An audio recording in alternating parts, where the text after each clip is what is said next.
قیامت میں لوگوں کو بعض مقامات جنت کی طرف گھسیٹا جائے گا، نہیں جائیں گے۔ کیوں نہیں جا رہے ہو ان مقامات پہ بہشت کے؟ کہا ہماری جنت حسین ہے، ہم اس کے گرد گھومنا چاہتے ہیں، ہمیں اس کے پاس جانا ہے۔ ہاں عزیزان محترم، حاج مرزوق بہت بڑے مرثیہ خواں تھے، روزے مصاحب پڑھا کرتے تھے عراق میں۔ بہت لوگوں نے بلایا، اور قدیمی ماتمداری جو تھی 2 ہاتھ کی، انہی نے جو ہے وہ شروع کیا تہران میں، نہیں آتے تھے۔ ایک دن خواب میں امام حسین کو دیکھا، امام حسین آئے، کہا کہ جاؤ حاج مرزوق وہاں جاؤ اور وہاں عزاداری کرو۔ آ گئے، زندگی گزر گئی، بہرحال شدید مریض ہوئے۔ آخری جب محسوس ہوا کہ ایام آخری ہیں تو اپنے ایک دوست کو بلایا، بہت قریبی دوست تھا، اور اسے کہا کہ آج میں تمہیں ایک راز کی بات بتاتا ہوں۔ کہا کہ چند دنوں پہلے میں شدید بخار میں مبتلا تھا، اور اس وجہ سے، بخار کی وجہ سے میرا جو ہے وہ گلا خشک ہو گیا، مجھے پانی کی طلب ہوئی۔ میں نے اپنی بیٹیوں کو آواز دی، میری 3 بیٹیاں، ایک راضیہ، ایک مرضیہ، ایک فاطمہ۔ میں نے پہلی بیٹی کو بلایا راضیہ، تو دیکھا ایک نقاب پوش بی بی تشریف لائی۔ حیا نے مجھے کچھ بولنے نہ دیا، خواب میں نہیں، مشاہدہ کر رہا ہے، بیدار ہے۔ جب میں نے کہا مرضیہ، تو وہ بی بی اور آگے بڑھی، مجھ سے پھر کچھ نہ بولا گیا۔ جب میں نے کہا فاطمہ، تو اس خاتون نے کہا ہم آ گئے ہیں نا، کیا چاہیے؟ کہا بی بی آپ کا ادب احترام اجازت نہیں دیتا کہ آپ سے میں کچھ تقاضا کروں۔ کہا حاج مرزوق ساری زندگی ہماری نوکری کی ہے، لوگ بھول سکتے ہیں احسانوں کو، یہ گھر نہیں بھولتا، وہ بھی ایسی نوکری۔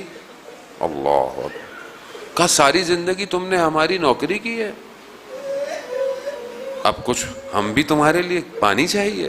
کہا بی بی نے ایک پانی کا گلاس دیا۔ کہا میری بچپن سے عادت تھی، جب پانی ہاتھ میں آتا تھا تو کہتا تھا صلی اللہ علیہ یا ابا عبداللہ۔ کہا میں نے یہ جملے کہے، بی بی نے گریا شروع کر دیا۔ نام بیٹے کا سنا۔ کہا حاج مرزوق ہمارے لیے مصائب نہیں پڑھو گے؟ بیمار ہے، شدید بیمار ہے۔ کہا بی بی ڈاکٹروں نے منع کیا ہوا ہے کہ اس حالت میں تم مصائب نہیں پڑھو، لیکن آپ کہتی ہیں تو ضرور پڑھوں گا۔ بی بی کون سے مصائب پڑھوں؟ اللہ اکبر۔ ماں جانتی ہے بیٹے کو کس کا غم تھا،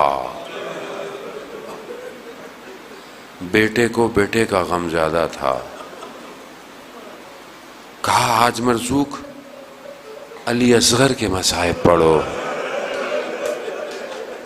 اللہ اکبر، اللہ اکبر۔ خدا آپ کے بچوں کو سلامت رکھے۔ باب الحوائج ہے یہ بچہ، باب الحوائج ہے۔ بڑے بڑے مراجع علماء کی میں نے سیرت میں پڑھا ہے، وقت نہیں میں بیان کروں، بڑے بڑے۔ کہا کہ جو کچھ ہمارے پاس ہے، یا ہم کہیں پھنس جاتے تھے نا، تو ہم نے اس بچے سے توسل کیا ہے، اس بچے نے ہمیں باہر نکالا۔ جس جگہ کا سب سے چھوٹا ایسا ہو، وہاں بڑے کیسے ہوں گے۔ یہ بچہ عزیزان محترم، یہ بڑا اسٹریٹجیکل آیا ہے، یہ ایسے نہیں آیا۔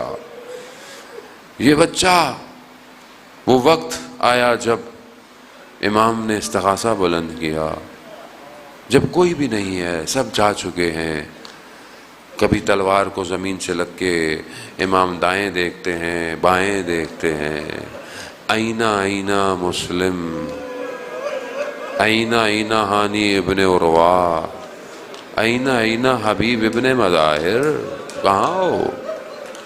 کہاں ہے سب؟ کہاں ہے علی اکبر؟ اسی عالم میں میرا مولا کہتا ہے حل من ناصر، ہے کوئی میری نصرت کرنے والا، ہے کوئی میری مدد کر؟ اللہ، غربت امام حسین ہے، عزاداران موت۔ یہ جملے ادا ہوئے اس مبارک دہان سے تو دیکھا خیموں میں شور اٹھا۔ میرے مولا خیموں میں پلٹے، کہا بہن میں نے نہیں کہا تھا جب تک میں زندہ ہوں شور نہیں کرنا، گریہ نہیں؟ کہا نہیں، جب سے آپ نے یہ کہا ہے نا غربت کا اعلان، تو ایک بچہ ہے جو کسی آغوش میں نہیں آ رہا، ہر آغوش میں اس کو رکھا ہے لیکن اسے چین۔ امام نے کہا لاؤ مجھے دے دو۔ جیسے ہی اپنے بابا کی آغوش میں آیا علی اصغر خاموش ہو گیا، جانتا تھا یہی آخری آغوش۔ اللہ، کون سمجھے وہ ماں کس طرح اس ماں نے علی اصغر دیا ہوگا، کیسے دیا ہوگا؟ یہ تو مائیں سمجھتی ہیں نا بچے کو، چھوٹا بچہ ویسے بھی ماں کی آغوش میں خاموش رہتا ہے، لیکن یہاں اسے پتا ہے کہ کوئی اور نوکری ہے۔ آیا امام نے اپنی عبا میں لپیٹا، لے کر چلے۔ دشمن سمجھا کہ امام قرآن لا رہے ہیں، قرآن نہیں تھا، قرآن کا چھوٹا سورہ تھا۔ آپ مصائب سنتے رہتے ہیں، میں بس تیزی سے اپنے آخری جملوں کی طرف بڑھوں گا۔ عزاداران محترم، امام نے جو ہے وہ خطاب کیا کہ تمہیں اگر مجھ پہ رحم نہیں ہے تو اس پہ رحم کرو، اس پہ رحم کرو۔ جب لوگوں نے دیکھا تو کہتے ہیں اشکیا کے لشکر میں بھی لوگوں نے رونا شروع کر دیا، گریہ شروع کر دیا۔ اور اس سے پہلے کہ یہ چھوٹا بچہ جنگ جتوا دیتا، اس لعین نے حرملہ کو کہا حرملہ اس ناطق قرآن کے چھوٹے سورے کو خاموش کرو۔ کیسا خاموش کیا؟ تیر، اللہ اکبر،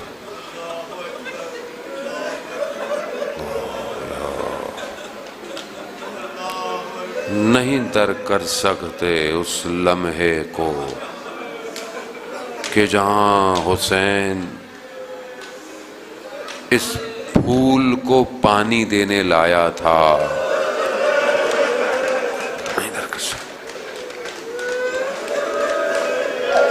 یہ مرجھایا ہوا پھول تھا،